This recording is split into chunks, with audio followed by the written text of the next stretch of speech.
he's put out there. But the facts are that the government of India has consistently maintained that any platform, whether they are foreign or Indian, whether they are big or small, must comply with Indian laws if they are to operate in India and offer services and products to the Indian citizens. And the most important thing that I would like to share is that certainly that people are now aware of what Twitter was doing during those 2 years. It has come out in the public domain through the Twitter files that Twitter was misusing its power as a platform to selectively de-amplify and selectively de-platform people both in India and abroad. In India, it was a direct violation of Article 14 and Article 19 of our Constitution. Our government has always maintained that any platform, whether that be Twitter or any other platform in India, has to protect every Indian citizen's fundamental rights, Article 14, 19 and 21, and has to be in compliance with Indian law. That is exactly where the government's views are then in 2020 and currently in 2023. So I am deeply disappointed by Jack Dorsey's attempt at lying about what happened, because certainly whatever he has said in yesterday's statement is untrue and is false. Sir, but he said only the threat. He said that it happened. So what do you say? Even the threat was not there? Look, he said he has used phrases like raids and sending to jail.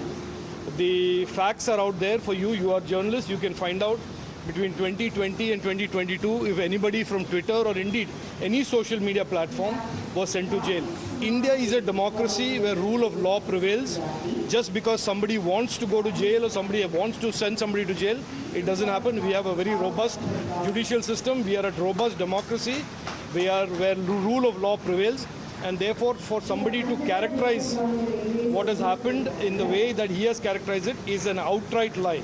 Sir, but there are some social media groups that are being used to propagate some false videos and stuff like that, especially pro-government groups. So what the action government has taken on them? So that's also a violation of the law. You are now straying away from Jack Dorsey into your own views. I am certainly not going to get into a discussion and debate with you about your views currently on what is right and wrong. Our views are very clearly put out there. The government of India is absolutely clear and established a framework where the internet in India and the laws for operating on the internet in India are out there for the public to know and for all platforms to respect and comply with.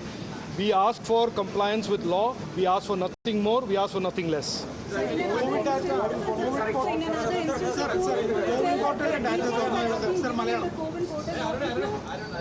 your number in a Telegram bot. Your details, including your ID numbers, your Aadhaar numbers, have coming out there. There are the codes. Yeah, look, let me be very clear, and I'll say this in very clear terms so that there is no misunderstanding, even though I have attempted to clarify. Rajeev Chandrasekhar coming out to explain once again as far as the government position here is concerned, because the attack seems to be escalating. Pragya, Supriya Shrinate of the Congress party, especially when it comes to launching a scathing attack at the Modi government, saying that it was nothing but a dictatorship, and this is the point that they were trying to make, which Jack Dorsey has also made in his claims.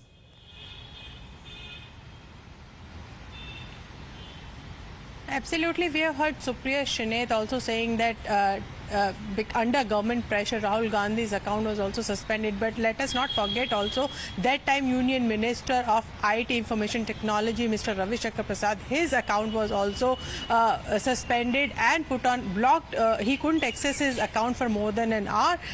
The Twitter that time has said that they have acted under the law, and after the clarification that was sought by the minister, then that account was re-energized and it was reactivated. So we have seen accusations from both sides, but the fact of the matter is that government has come out clearly saying that the regime that Jack Dorsey ran was very, it was motivated. It was politically, in fact, motivated.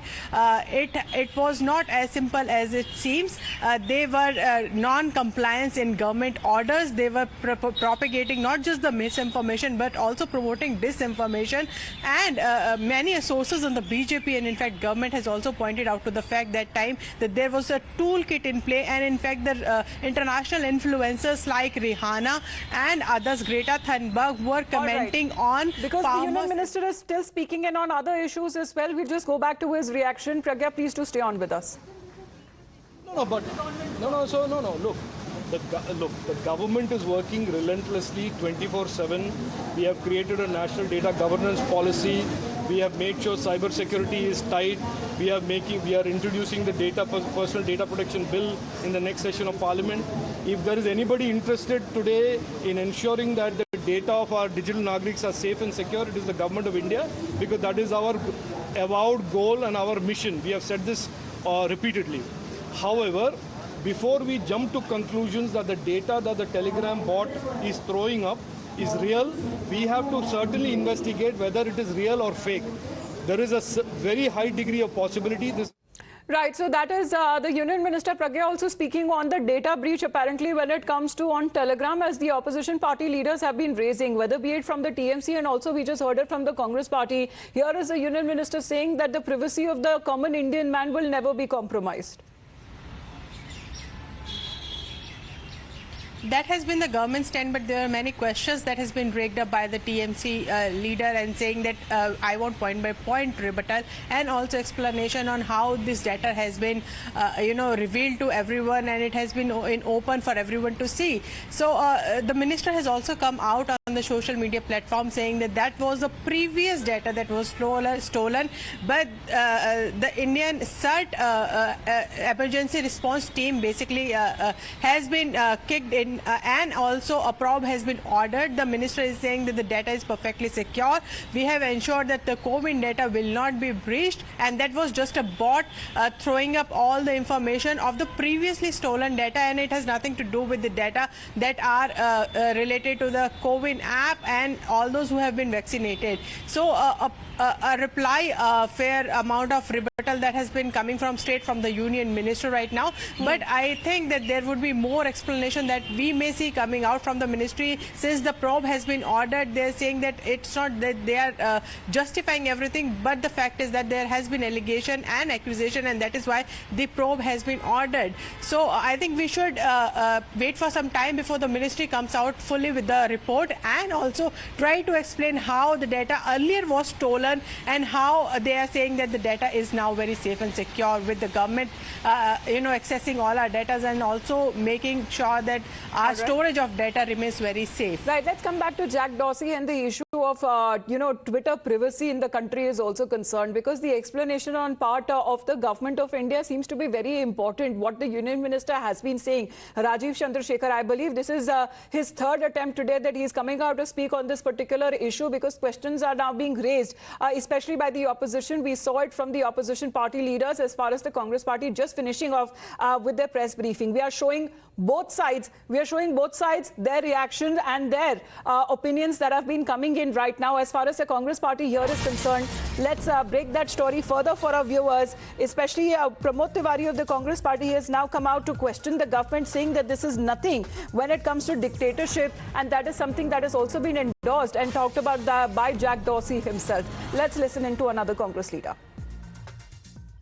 एक तानाशाह की कमजोरी होती है, वो कभी अपने खिलाफ उठती हुई आवाज को सुनना नहीं चाहता। यही यहां हो रहा है। एक साल चले आंदोलन में पहली बार मोदी सरकार को झुकना पड़ा, घुटनों पे आना पड़ा, बस 750 लोग कुर्बान हो गए, और इस देश का अन्नदाता सड़क पर एक साल से ज्यादा पड़ा रहा।